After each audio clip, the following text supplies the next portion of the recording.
Amigos, el día de hoy nos encontramos en el Colegio Francisco García Calderón. Estamos con los alumnos del tercer grado de secundaria y el día de hoy vamos a implementar una dinámica de motivación, dinámica de actividad sobre todo, que se llama el salto del hop, cuyo propósito es despertar el interés a través de la actividad física de los estudiantes.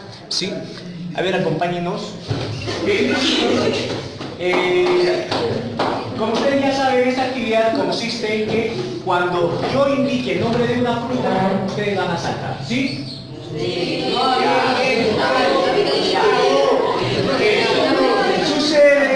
Sucede que su compañero Pancracio, el día sábado, le tocaba cocinar. ¿Y para qué cocine?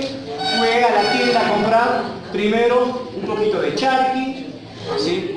Un poquito de chanchito. ¿Saben qué cosa es chanchito, no? Sí.